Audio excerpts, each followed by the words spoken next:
pas begitu mau masuk batas si Alas Religio, saya nemuin lagi, makanya saya record.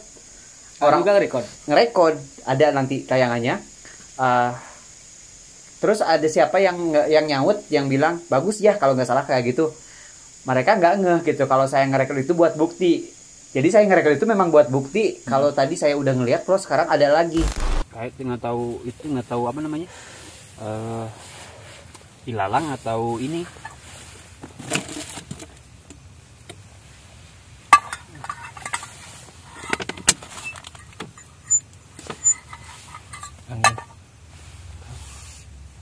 Angin.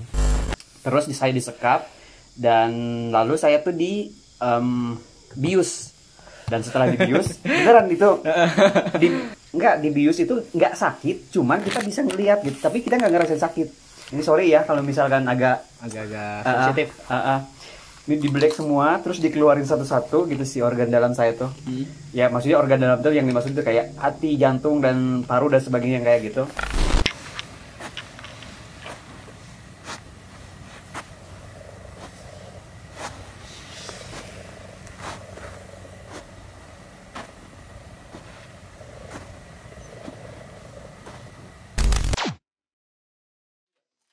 Merbabu parah anjir. Tapi take videonya bagus sih. Itu tuh kita udah hopeless banget. Waktu mulai start pendakian itu dari pos 3, atasnya pos 3 udah mulai kena hujan. Sampai semalaman ngecamp dan besoknya summit itu hujan parah. Nah, setelah selesai summit baru itu kalau kalau nggak ada cerah itu sama sekali Gagal. Kayaknya udah nggak ada harapan. Anjir. Kita itu kalau para talent sih mungkin enjoy aja lah, mereka nggak ada beban gitu ya. Direktur. Nah kita yang tanggung jawab gitu, kayak ya kita tim yang di belakang kamera termasuk yang bertanggung jawab, ada namanya itu Mas Banu, dia penanggung jawab ya lapangan gitulah. Kita sama-sama yang udah beban banget, kebatin banget gitu. Tapi untungnya setelah dikasih cerah, nah itu yang mungkin yang golnya lah, gongnya. Tapi so far kita lihat hasilnya kemarin. Sempet nonton nggak? Nonton dong. Kali kan nonton. Gimana? Epic banget sih, parah kayak nonton film dokumenter itu mah. Alhamdulillah sih kalau lihat komen-komennya lumayan positif sih itunya. Yang review yang komen kayak gitu, dan saya sendiri pun pede. Lumayan sih, cukup puas dengan hasilnya. Kemarin merbabu. Kemarin saya juga puas tuh sama video itu tuh, yang terakhir Dolagir Exploration kita. Mana Arjuno? Iya, itu pede banget sih gua ngambil gambar. Anjing. Oh gitu. Begitu. Walaupun banyak footage yang hilang. Iya, parah sih ya, beneran itu teh. Iya beneran. Jadi ya pas dari pos 3 ke atas itu footage yang dipakai itu kan dari Kang Husni, yang handphone Kang Husni. Kan pas mau pulang pinjem HP katanya. Itu nge-copy, nge-backup sih. Memang pada saat di sana kita belum notice. Terus pas begitu mau ngedit video, loh inget betul gitu, karena saya itu kan punya prinsip ya, Kang Husni tahu lah, saya selalu berapa puluh meter selalu minta take gitu, minta ambil gambar, karena ya gitu prinsipnya tuh, mendingan lebih kebanyakan footage daripada kekurangan. Karena untuk baterai kita cukup prepare lumayan banyak, kita bawa 5, selain itu ada power bank juga, jadi kalau untuk daya baterai kita aman banget, memori pun aman. Kita bawa yang 64 GB ada 2, sama yang 32 GB 1. Jadi sebenarnya kalau misalkan normalnya itu yang 64 GB pun nggak habis. Kalau normalnya itu, cuman untuk backup, untuk keamanan saya bawa 3 memory card gitu ceritanya kemarin. Dari pos 3 ke 4 itu kan? Ya 3 ke 4 yang saya jatuh. Iya, jatuh. Nah itu gimana, apa yang dirasain? atau kita cerita runtut dulu kali ya? Boleh deh, kayaknya kita cerita runtut dulu. Jadi kemarin itu berangkat dari Bandung tanggal berapa sih? Lupa ya. Ya pokoknya itu tuh saya tuh abis trip dari Lawu yang untuk konten runningnya si 910. Jadi cuma selang 1 hari sampai Bandung, istirahat 1 malam, besoknya tuh berangkat lagi ke Surabaya untuk yang trip Arjuno itu. Jadi kita berangkat dari Bandung cuma berdua, saya sama Kang Husni, dan kita memang udah janjian di Surabaya ketemu Mas Hadi sama Mas Fahmi. Kebetulan jadi ya maksudnya setiap kita ada trip yang ke Surabaya selalu ngontak Mas Hadi sih. Biar enak lah. Biar enak juga. Dan kebetulan si Mas Hadi itu udah janjian juga sama si Mas Fahmi. Lebih tepatnya tuh si Mas Fahmi itu sempat punya utang, katanya utang janji mau ngajakin si Mas Hadi ke Arjuno. Dan kebetulan kita mau ke Arjuno juga. Jadi itu pas banget, klop banget. Dan kita nggak tahu mau jalur mana. Nah, kita nggak tahu. Udah sebawanya aja dah. Di bawahnya aja, yang bertanggung jawabnya itu berarti si Mas Fahmi. Jadi ceritanya kita berangkatlah dari Bandung ke Surabaya. Kita berangkat dari Bandung itu sekitar jam 3 sore. Iya. Ya, busnya itu berangkat jam 3 sore mungkin, tapi ya biasalah ngetem. Jatuhnya berangkatnya itu sekitar jam 5. Berangkat ke Surabaya lumayan lama tuh. Karena nggak full lewat tol ya. Iya. Sampai Surabaya itu sekitar jam 11 siang. Sampai enggak Surabaya deh. Enggak, itu pas pulang. Kalau sampai Surabaya itu sekitar jam 8-an, jam 7 jam 8. Jam 7 pagi. Cuman dari Surabaya itu ke rumahnya si Mas Hadi itu sekitar jam 8. Kita makan dulu kan. Makan dulu di terminal dan baru berangkat ke rumah si Mas Hadi. Sampai rumah Mas Hadi itu jam 11-an. Jam 11-an kita istirahat. Sorenya kita cari makan keluar, terus kita juga karena belum bikin surat keterangan sehat dari dokter, kita berangkat ke klinik dan untungnya memang ada. Ya ceritanya bergantilah malam, tapi sebelum kita malam tuh ini orang ini nih isengnya banget nih. Pas begitu sampai rumah si Mas Hadi itu kan memang rumah Mas Hadi cukup unik ya. Klasik banget gitu. Cukup klasik banget. Saya kan sebelumnya udah pernah juga nginep. Ini belum direkod, udah ya? Udah dong. Yang itu juga udah. Udah dong. Siap. Takutnya kita udah ngebacot. Udah ngebacot panjang lebar gak kerekod. Balik lagi ya. Jadi rumahnya si Mas Hadi itu kan memang cukup unik ya, cukup antik. Sebelumnya saya waktu mau ke Arjuno udah mampir juga ke rumah si Mas Hadi. Cuman pada saat itu ya saya lempeng-lempeng aja lah, nggak bikin yang aneh-aneh kayak gitu. Nah orang yang satu ini pas begitu sampai di rumahnya Mas Hadi, dia tuh yang bikin foto-foto, bikin video ya. Video yang ala-ala dikasih backsound gitu. Jadi suasananya vibes-nya tuh kayak film apa sih, Pengabdi Setan. Pengabdi gitu Setan, loh. nah itu. Jadi dapat banget. Nah saya nggak kepikiran, jadi yang direkod tuh saya ya. Iya. Lagi joget-joget gitu. Lagi joget-joget padahal. Nah dia kasih backsound yang agak horor gitu. Padahal musik aslinya bukan itu ya. Bener bukan. Nah lalu footage-nya ada nggak ya, masih diupload? Masih ada? Di HP saya masih ada. Kita tampilkan. Jadi dia bikin ala-ala horor kayak gitu. Dan mungkin banyak yang respon juga karena saya repost ya. Iya.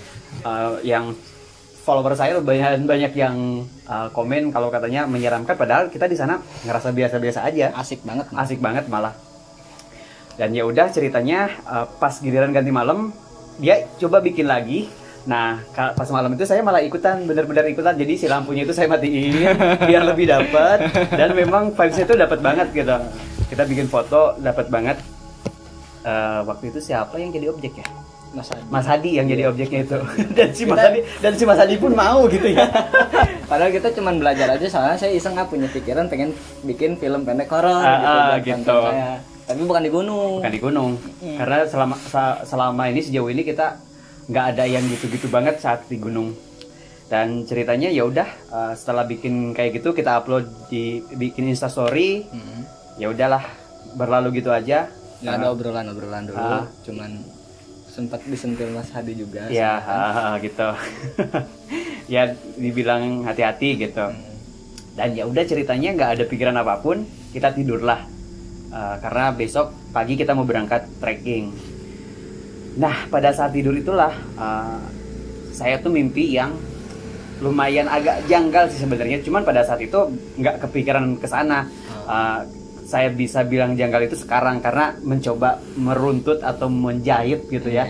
Dari semua kejanggalan-kejanggalan itu, mencari benang merahnya. Nah betul. Jadi pada saat itu saya bermimpi, saya tuh mimpi diculik, terus saya disekap, dan lalu saya tuh dibius Dan setelah dibius, beneran itu, saya kan pernah dibius total waktu itu, waktu saya mau operasi siapa gigi bungsu itu namanya? Iya.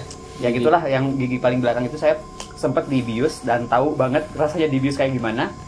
Waktu itu saya dibius total, jadi cuma ingetnya tuh pas begitu si obat biusnya masuk, sampai ke kepala gitu, saya coba nahan, nggak kuat, saya udah langsung tidur gitu. Itu kerasa banget sih larinya tuh si obatnya itu, lemes, langsung nggak sadar. Nah di mimpi itu tuh saya tuh dibius, cuman dibiusnya tuh nggak dibius total. Di mimpi itu. Saya jadi Setengah sadar. nggak dibius itu nggak sakit, cuman kita bisa ngeliat gitu, tapi kita nggak ngerasain sakit. Nah saya tuh di mimpi itu saya mimpi dibelek semua. Ini sorry ya kalau misalkan Agak-agak sensitif. Ini dibelek semua, terus dikeluarin satu-satu gitu si organ dalam saya tuh. Ya maksudnya organ dalam tuh yang dimaksud itu kayak hati, jantung dan paru dan sebagainya kayak gitu. Dan dari sana ya udah saya tiba-tiba bangun dan kaget banget, lumayan kaget. Tapi pada malam itu kita nggak cerita ya. Kita baru cerita setelah pulang. Ya udah besoknya kita start trekking, berangkat. Kita lewat jalur Lawang dan kita belum ngerasain apa-apa sih sampai pos 1 kita berapa jam, hampir 1 jam, hampir 2 jam, 1 jam lebih lah. Dan kita juga nggak nyari tahu tentang jalur Lawang karena kita nggak tahu mau dibawa kemana. Ya saya sendiri memang setiap mau naik gunung kemanapun saya jarang mencari tahu, karena kalau kita mencari tahu yang keluarnya itu pasti yang Sugesti negatif yang kayak gitu. Makanya saya nggak pernah mencari tahu dengan hal-hal yang kayak gitu. Ya udah, apalagi kan kita berangkat sama orang yang tahu juga. Jadi saya rasa nggak perlu lah gitu. Nah kita berangkat, start trekking sampai pos 1 itu enggak deh, sampai pos 1 itu kurang dari 1 jam. Nah dari pos 1 ke pos 2 yang lumayan panjang banget tuh, berapa? 2 jam hampir. Hampir 2 jaman. Dan kita istirahat di pos 2. Waktu itu kita ngemil-ngemil dulu, terus ada bapak-bapak juga yang ngasih wedang jahe. Itu terima kasih banget karena memang nonton ya Pak. Semoga. Nggak tahu deh, kayaknya nggak nonton dah. Soalnya di video yang kemarin juga nggak ada notif, kayak nggak tahu ke skip. Ya udah, setelah kita istirahat di pos 2, sehabis zuhur kita start lagi. Jadi di pos 2 itu kita ada 2 pilihan jalur, yang jalur Linjing sama jalur Sabana. Jadi katanya kalau jalur Linjing itu dia lebih pendek, bisa lebih cepat, cuman tanjakannya itu vertikal banget. Sementara kalau jalur Sabana itu katanya pada saat itu relatif lebih landai, cuman jauh lebih panjang. Tapi setelah kita cobain ternyata malah yang jalur Sabana, kan kita turunnya lewat jalur Sabana, malah kayaknya sama aja. Kalau buat saya pribadi mendingan jalur Linjing sekalian, walaupun vertikal tapi ya memang agak lebih pendek. Nah kayak gitu. Sampai di puncak Linjing itu sekitar jam setengah 1-an apa jam 1 lah gitu. Pokoknya kita itu puncak Linjing 2 puncak Linjing 2. Iya belum selesai karena masih ada yang gedenya itu, bukitnya itu ada 3. Satu punggungan lagi. Nah masih ada 1 punggungan lagi yang gedenya, tapi dari punggungan itu tuh ternyata masih lumayan banyak. Karena dari puncak Linjing 2 sampai ke pos 3 itu tuh 2 jam. Parah banget gak? Capek banget. Jadi kita sampai puncak Linjing 2 itu jam 1 siang, kita makan siang di sana. Kabut tuh memang buka tutup sih. Buka tutup kabut. Jam setengah 2 kita baru start lagi dari puncak Linjing 2 menuju ke pos 3. Nah sempat kena gerimis juga, kita sempat ngeluarin raincoat, cuman nggak lama. Nggak lama. Ini hujan bukan angin. Ya udahlah, kita ceritanya lanjut sampai ke pos 3 itu udah jam 3 lebih. Nah kita istirahat dulu, ngecek. Pada saat itu saya sama si Mas Fahmi ngecek yang sumber air, katanya di pos 3 itu ada sumber air. Tapi pas ketika dicek itu memang sumber airnya itu nggak terlalu banyak. Cuman dikit. Nih ada yang komen cuman ya memang kayak gitu adanya. Saya bilang ada kata-kata cuman itu bukan menyepelekan ya. Ada yang nyinyir kayak gitu. Oh, ada serius. Di yang waktu saya ngecek air itu kan saya bilang ada beberapa kali bilang cuman, ya maksudnya itu saya bilang gitu tuh bukan menyepelekan. Jadi maksudnya tuh biar kalian itu tidak mengandalkan. Jadi mentang-mentang ada info di pos 3 itu ada sumber air, terus kalian mengandalkan mau ngambil air nanti di pos 3 dan mengambil stok air dari bawahnya kurang. Nah gitu maksud saya itu ke sana. Jadi Kata cuman itu bukan untuk menunjukkan kata sepele, tapi untuk menunjukkan bahwa itu sedikit loh. iya betul. Dan kalian jangan mengandalkan, apalagi pada saat itu kan masih dibilang ada beberapa sempat masa transisi dari kemarau ke hujan, jadi masih ada hujan juga. Kalau udah musim kemarau itu bisa dipastikan udah kering sih sumber airnya. Jadi gitu ya. Ini sekalian klarifikasi juga. Nah kita nggak jadi ngambil sumber air karena susah juga, dan airnya juga cuma genangan kayak gitu. Cuman biarin bodo amat, mau dibully juga. Pinter dikit kayak. Kita nggak jadi ngambil air di sana. Akhirnya kita balik lagi ke pos 3 karena si Kang Husni sama Mas Hadi nungguin di pos 3. Akhirnya kita lanjut lagi menuju ke pos 4. Nah dari sana kita tuh memang udah cukup kelelahan karena udah jalan berapa jam tuh, udah jam 3 lebih, sekitar jam setengah 4 lah mungkin kita start lagi dari pos 3 itu. Nah ya itu tiba-tiba dia jatuh. Nah apa yang Anda rasakan pada saat jatuh itu? Dan itu tuh murni sama sekali, kalau boleh sumpah, kita berani sumpah apapun, itu nggak ada settingan sama sekali. Jadi seperti yang udah saya jelaskan di video pendakiannya, jadi kenapa si Kang Husni pada saat jatuh bisa kerekam. Jadi ketika trekking itu Kita gantian. Jadi ketika saya, ya intinya saya yang rekod dia yang rekod saya kayak gitu. Jadi pegang gimbal, Aboding pegang HP saya. Kayak gitu. Jadi memang pada saat itu gilirannya dia yang direkod buat kontennya dia. Jadi ya gitulah tujuan saya. Kenapa ngompor-ngomporin selalu bikin konten? Hampir setiap orang yang naik gunung sama saya tuh, maksudnya yang rutin ya. Dulu dari mulai si Kang Dudi udah saya ajak juga bikin konten, cuman dia mungkin kurang tertarik. Abub juga. Kalau Abub saya nggak terlalu nge-push ya. Abub sama Pom-Pom, tapi sempat ngajakin juga, cuman karena mereka punya kesibukan masing-masing. Masih panjang juga, dia masih kuliah segala macam kayak gitu. Jadi ya mungkin saya mikirnya mereka naik gunungnya itu nggak akan konsisten juga ke depannya gitu, nggak akan dalam jangka panjang. Jadi saya nggak terlalu nge-push. Kalau memang kayak Kang Husni, terus dulu Kang Dudi, saya memang nge-push banget, ayo kita konten bareng gitu, biar ketika kita naik gunung bareng itu sama-sama ada motivasi kayak gitu. Nah gitu ceritanya. Jadi saya yang rekod dia yang rekod saya. Nah tiba-tiba jatuh, ya kita mikirnya pada saat itu mungkin kelelahan gitu. Ya akan sempat ketawa juga. Cuman saya yang meringis kesakitan. Nah itu awalnya itu saya ketawain dia.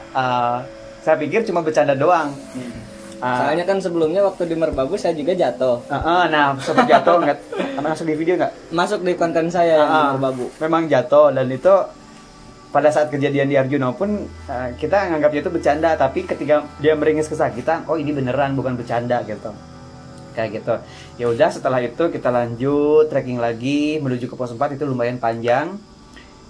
Udah mulai masuk gelap juga, transisi dari ya sebenarnya waktu itu tuh masih siang ya di sana tuh. Maksudnya tuh jam 6 ya, waktu jam 6 itu kayak udah jam 7 malam karena lebih cepat ya. Waktunya itu lebih cepat.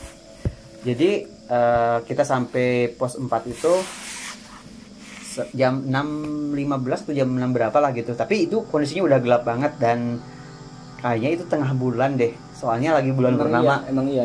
14-15 kalau nggak salah ya. 14-15 Syawal kalau hitungan kalender. Kalau hitungan kalender Zulhijjah itu ya. Jadi lagi kalender Hijriah maksudnya, sorry. Hijriah. Zulhijjah sekarang Pak, mau masuk bentar lagi lebaran haji. Liur anjir. Ya itu lagi tengah bulan, makanya jadi terang bulan purnama gitu. Ya udah kita pasang tenda. Setelah selesai pasang tenda, karena kondisi ya sebenarnya kita berempat itu emang udah kelelahan banget. Saya kan di konten juga sempat buru-buruin apa ngomong, udah cepet. Oh iya, itu aku nggak ngeh sih. Nggak ngeh ya. Kita udah kelelahan juga, jadi pada saat itu si Mas Hadi sama si Mas Fahmi langsung istirahat tidur karena kita gantian masaknya, maksudnya. Jadi besok pagi, besok habis summit itu giliran si Mas Hadi yang masak, jadi kita yang tidur. Jadi memang gitu ya, kita harus gantian, jangan yang masak satu orang itu, jadi yang capek-capek, yang enak-enak. Nah kita gantian, jadi pada saat sampai camp itu saya yang masak sama si Kang Husni, si Mas Fahmi sama si Mas Hadi istirahat.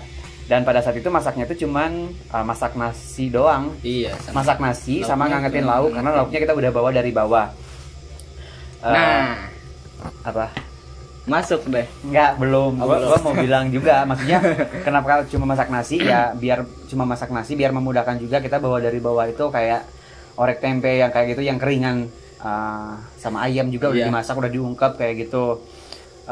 Karena yang nasi yang kita bekal dari bawah itu cuma buat makan siang. Kita buat makan siang kita ngebungkus nasi dari bawah. Jadi untuk makan malamnya kita masak nasi terus ngangetin lauknya. Jadi kita nggak terlalu capek. Nah pada saat masak itulah mulai. Dan itu juga buat konten saya sebenarnya. Karena di saya tuh nggak masuk. Nggak masuk.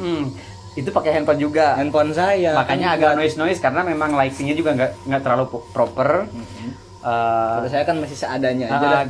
Dia standby pakai tripod gitu ya, pakai tripod. Kita sambil ngobrol. Waktu itu kalau nggak salah saya lagi ngiris-ngiris terong deh kalau nggak salah, buat dikukus dimasukin sama nasi. Terus kita ngobrolin yang bekas jatuh saya itu. Dan tiba-tiba kita lecet dia. Hai urang tah sampai marah runtus gitu tinggal itu. Hatil bareng suku kayak nggak tahu apa namanya, ilalang atau ini.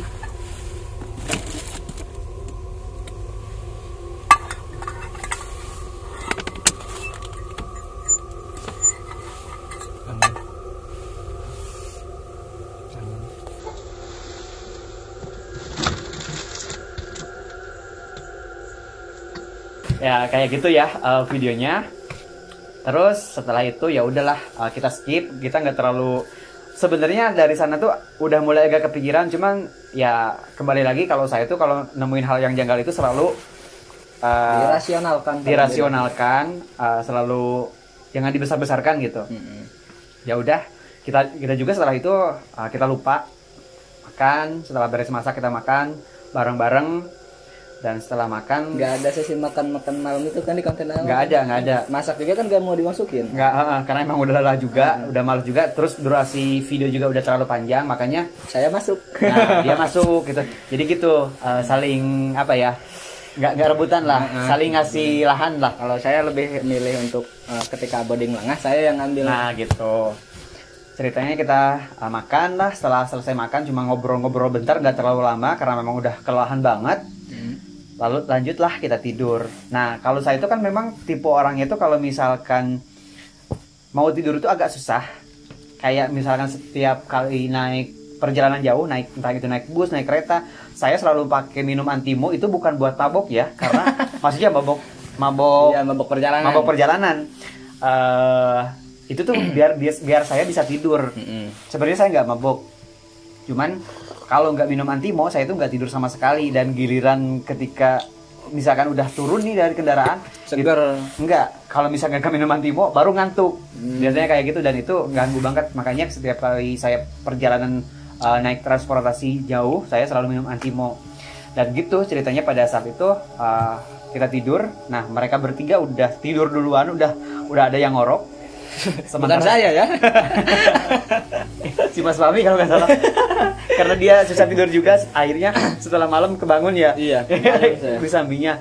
Jadi posisinya itu saya di pinggir, Kang Husni di pinggir, Mas Fahmi sama si Mas Hadi di tengah.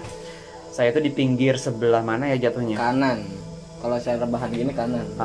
Iya, kalau gini, kalau misalkan di tenda nih, saya di sini sih, Kang Husni di sebelah sini.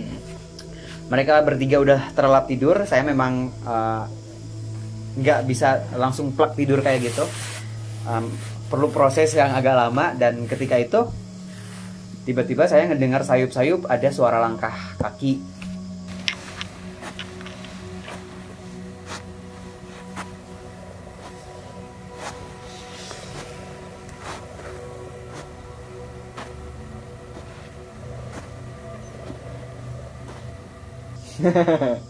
Ya betul, jadi suaranya kayak gitu. Nah awalnya saya mikir mungkin itu pendaki yang baru datang. Kan kita sempat ketemu juga di pos 2 tuh. Di pos. Iya, di pos 2 yang mereka nyusul, tapi mereka kekejar padahal dia trekking duluan. Oh iya, mereka berangkat duluan, Tapi kekejar. tapi kekejar dan kelewat. Nah kita kira mereka itu maksudnya yang suara langkah kayak gitu mereka baru datang. Terus tapi kalau misalkan pendaki kan ada beberapa orang harus ada ngomong dialog, obrolan kayak gimana gitu kan. Langkahnya juga banyak. Langkahnya juga banyak. Nah kalau ini tuh cuman kayak satu orang gitu ngelangkah. Terus kayak muter-muter, yang saya denger ya pada saat itu, yang saya denger itu kayak muterin tenda, terus ngejauh, agak ngedeket lagi, dan setelah itu menghilang. Dan setelah itu saya nggak terlalu mikirin juga, mungkin udah keburu langsung tidur. Nah ya udah, akhirnya besok pagi kita berangkat summit jam 4 ya. Nah gimana ya, saya jelasin dulu ya. Kalau misalkan suara langkah kaki itu adalah orang yang akan summit, kayaknya nggak mungkin banget jam 9. Itu kan posisi sekitar antara jam 9 sampai jam 10 malam. Itu nggak mungkin banget kalau misalkan mereka summit jam segitu. Karena dari pos 4 sampai puncak itu nggak ada spot camp lagi. Jauh banget. Nggak, kalau misalkan perjalanan itu antara kita 3 jam, 3 jaman lah ke puncak. Kita taruhlah cepatnya 3 jam atau lambatnya itu misalkan 5 jam. Kalau misalkan jam 9, katakanlah dia lama banget jalannya, jam 5 jam gitu. 10, 11, 12, 1, 2. Jam 2 mereka udah sampai puncak. Mau ngapain coba, suhu sedingin itu. Kalau misalkan mereka mau summit. Terus kalau misalkan mereka mendirikan tenda nge-camp, kita pasti ngelewatin tempat camp mereka. Dan memang kayaknya nggak ada spot juga. Nggak ada spot juga kecuali yang udah mau nyampe puncak itu. Nah, di Pelawangan. Dan kita di sana di atas udah nggak ngelihat tenda yang berdiri juga. Dan itu penjelasannya yang suara langkah kaki itu. Ya udah, ceritanya besok pagi jam 3 kita udah bangun, terus bikin sandwich. Yang makan sandwich sebenarnya cuma saya sama Sadi. Mie. dia bikin masak mie instan karena nggak cocok. Si Mas Fahmi cuma makan setengahnya, kayaknya udah nggak kuat. Mie juga akhirnya. Karena yang request pengen bikin roti itu sebenarnya Mas Adi doang. Mas Adi doang. Kalau saya sih masuk aja, mau makanan apapun. Kayak gitu. Akhirnya kita sarapan. Setelah selesai sarapan dan kita beres prepare segala macam itu, jam 4:15 kita baru start dari pos 4 untuk summit.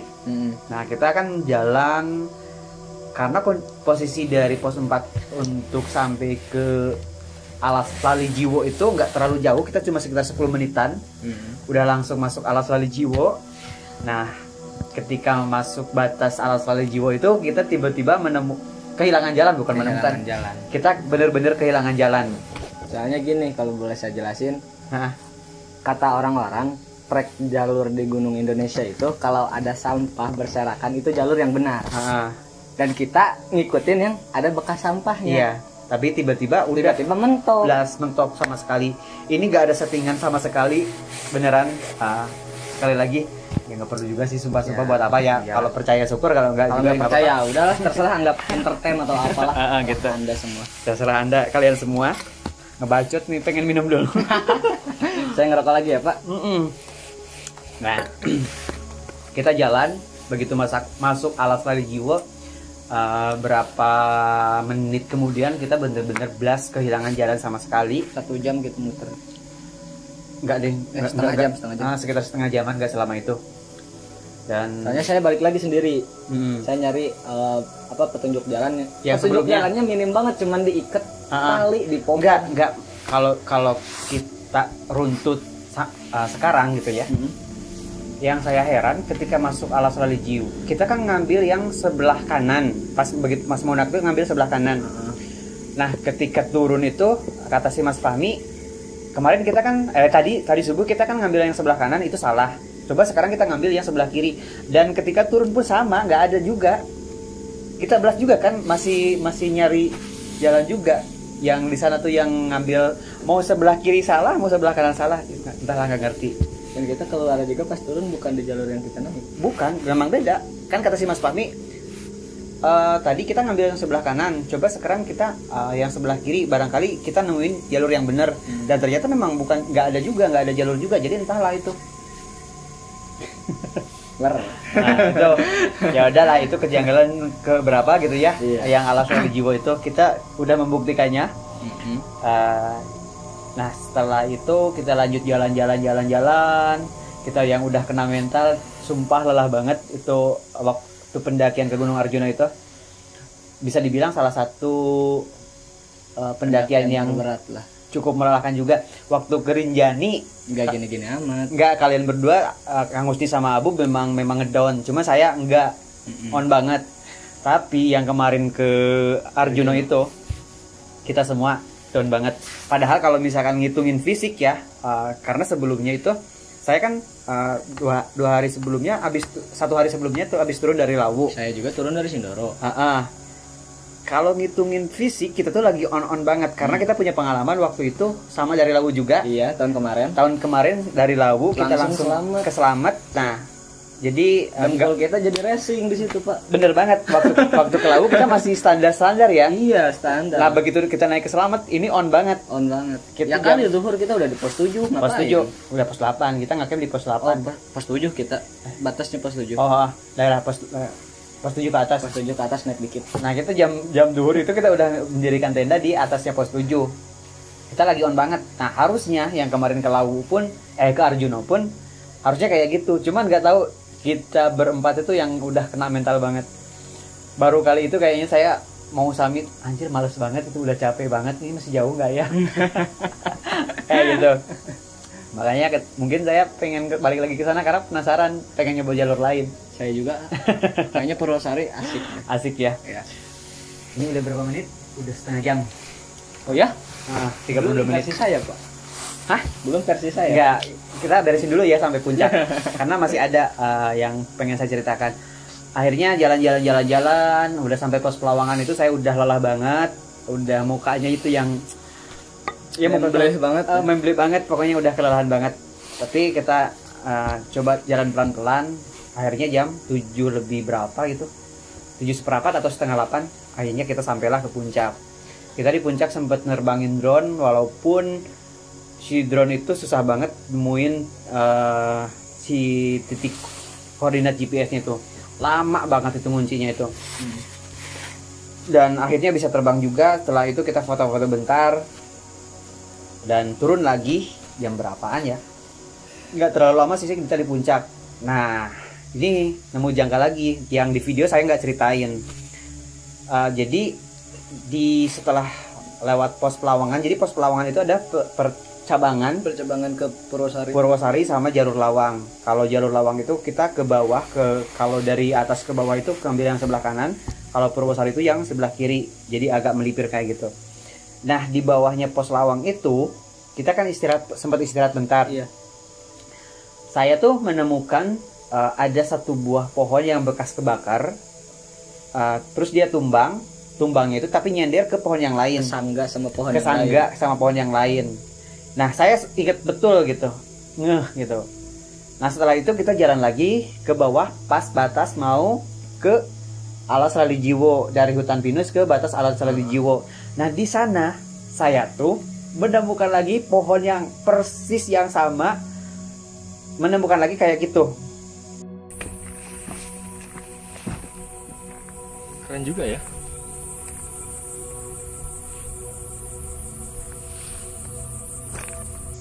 Nah, di sana saya mulai ngeh, loh, pohon kayak gini kan tadi saya udah lihat di atas. Tahu nggak? Saya juga nemu, cuman satu. Mungkin ada di pedesaan, nanti saya cek dulu deh HP saya deh. Nah, saya tuh inget betul di atas tuh saya udah nemuin kayak gitu. Pas begitu mau masuk batas si Alas Rally Jiwo, saya nemuin lagi, makanya saya record. Orang juga ngerekod, ada nanti tayangannya. Terus ada siapa yang nyaut, yang bilang bagus ya kalau nggak salah kayak gitu. Mereka nggak ngeh gitu kalau saya ngerekod itu buat bukti. Jadi saya ngerekod itu memang buat bukti kalau tadi saya udah ngeliat, terus sekarang ada lagi. Itu pohon yang persis yang sama, dia bekas jatuhnya tuh bekas kebakaran kayak gitu, jatuh, tapi dia kesangga sama pohon yang lain kayak gitu. Nah itu kejanggalan berikutnya. Ya udah dari sana lanjutlah, ya itu tadi yang udah saya bilang tadi, masuk lagi ke Alas Salijiwo dan keluar dari jalan yang beda sama ya, pas naik. Keluar jalan yang beda kayak gitu. Udah sih gitu sih versi ceritanya dari saya. Mungkin nggak terlalu yang gimana ya, Karena creepy juga karena saya memang nggak pandai juga untuk membumbui.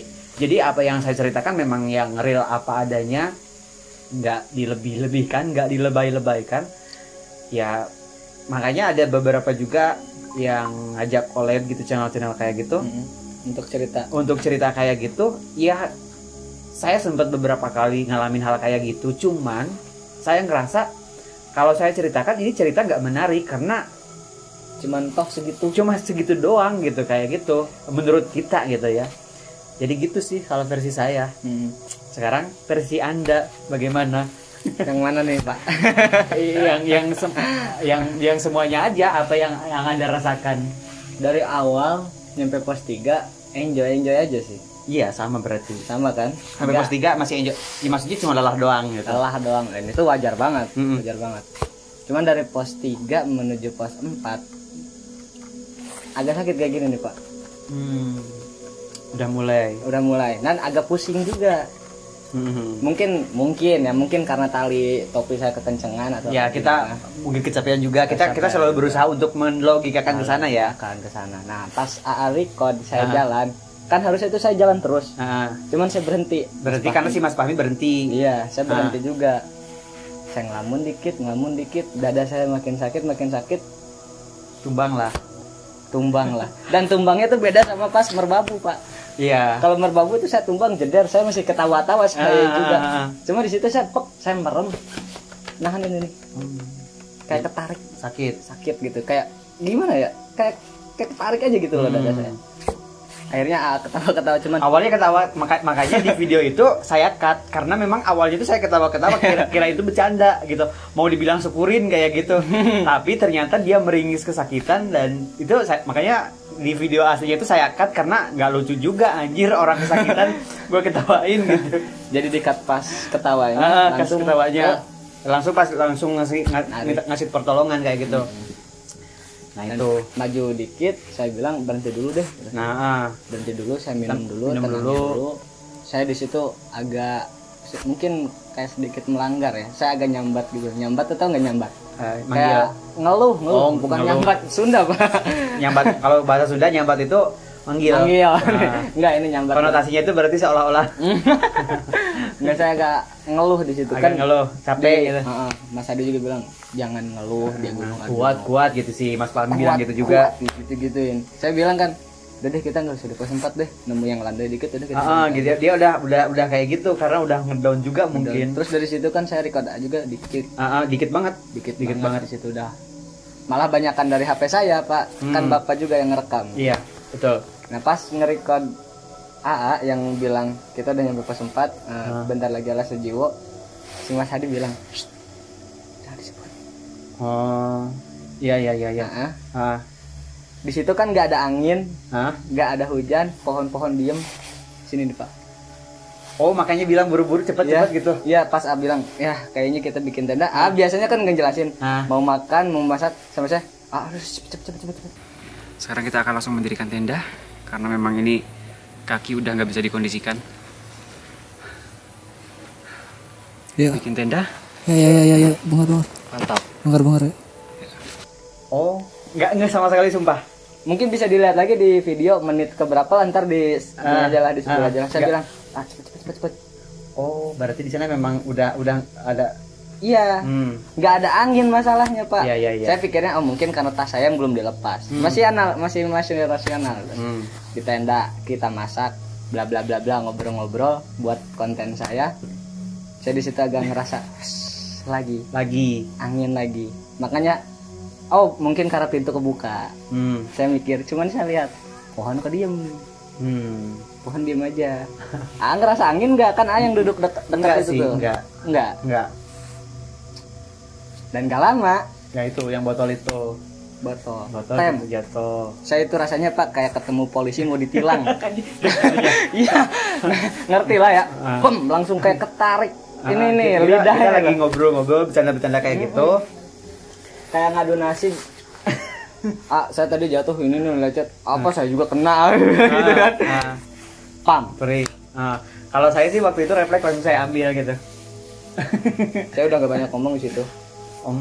Terus bilang, saya kan masih merasionalkan tuh. Angin kali ngelirik ke belakang. Tetep aja kali ya kata. Tetep aja kali ya. Udahlah, saya agak nyambat lagi di situ pasalnya. Ngeluh lagi. Mungkin kebiasaan buruk yang nggak boleh ditiru ya. Memang dia tuh kalau itu ngomongnya tuh agak emang iya, saya ceplos bukan sengaja atau apa. Memang kultur saya tuh kayak gini. Ceplos. Karawang tahu lah. Iyalah, Karawang tahu sendiri lah. Kalau kata orang Sunda tikoro telas gitu.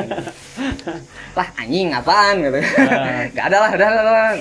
Tutup tenda Situ tidur sebenarnya saya nggak nyenyak. Yang AA dengar itu juga, saya juga dengar. AA bangun saya Iya, karena saya sempat ngerekord, jadi saya tuh nggak mau yang disangka mengada-ngada, jadi saya rekod. Ini orang-orang udah pada tidur nih, saya nggak dengar suara ini, saya rekod. Jadi saya tuh kalau nemuin hal sekecil apapun langsung ngehnya tuh ngambil ngerekod. Makanya ketika saya ini agak keluar dulu ya, ketika syuting lagi entah itu solo camping atau apapun, misalkan nih saya mau ke sungai atau mau ngambil air nih, kamera ditinggal nih malam-malam, saya tuh selalu bawa handphone. Jadi kalau ada apa-apa, saya udah standby buat ngerekod. Jadi saya nggak mau dibilang cuma mengada-ngada kayak gitu. Jadi biar ada dokumentasinya. Betul. Nah jadi pada saat saya ngedengar itu tuh, saya langsung ngerekod nih. Takutnya disangka settingan nih, ada yang satu orang keluar nih buat jalan-jalan, buat ngambil suara langkahnya. Kayak gitu takutnya, saya kepikirannya kayak gitu. Makanya pada saat itu saya langsung ngerekod nih, orang di video nih ada 3 orang yang lagi tidur. Saya megang kamera ngerekod kayak gitu. Saya dengar, cuman saya cuek. Karena nggak mau mikir kemana-mana. Anjing lah, gue udah kena mental, udah lelah juga lah. Bodo amat lah, mau gimana, mau dirempuk gitu.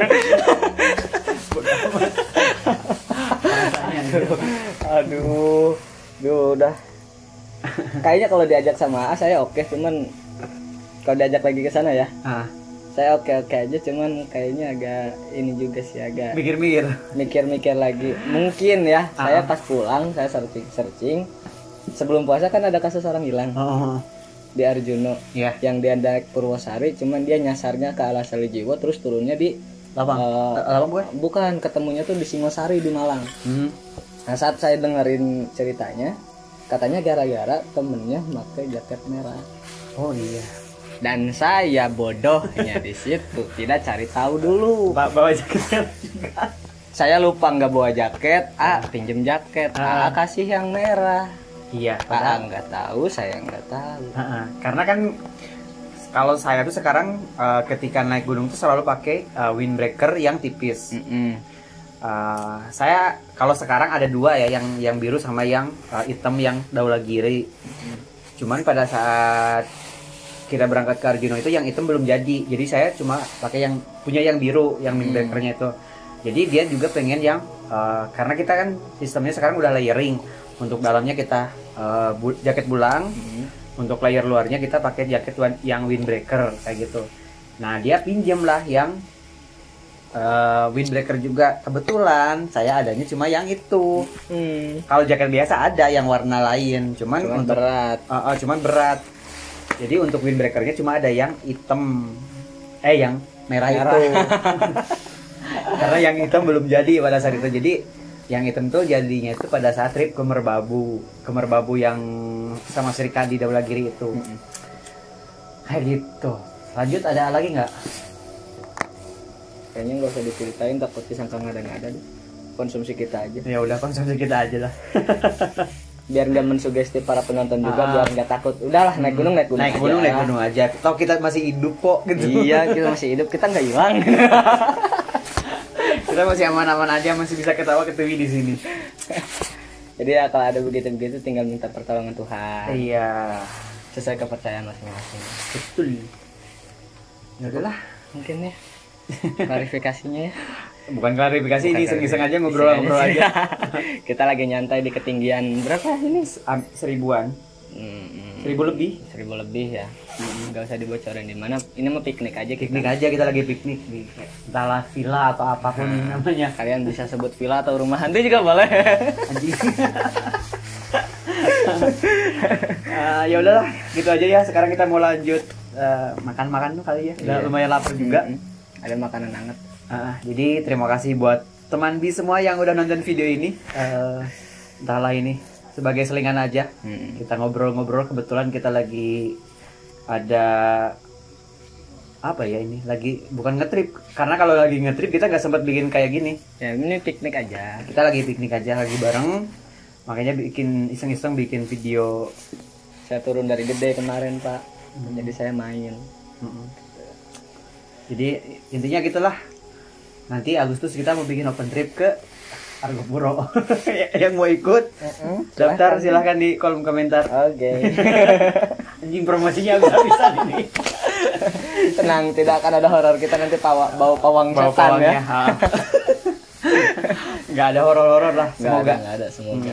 Jadi kalaupun ada ya kita menyesuaikan vibes video tersebut dengan suasana hati kita aja. Betul. Oke, gitu aja lah. Kita jangan bertele-tele. Terima kasih buat teman B semua yang udah nonton video ini. Sampai ketemu lagi di video kita selanjutnya, di trip kita selanjutnya. Dadah. Bye-bye. Ngara roti. Jadi mau makan nggak? Makan dong. Apa kita bikin ekspedisi nyari hantu aja ya?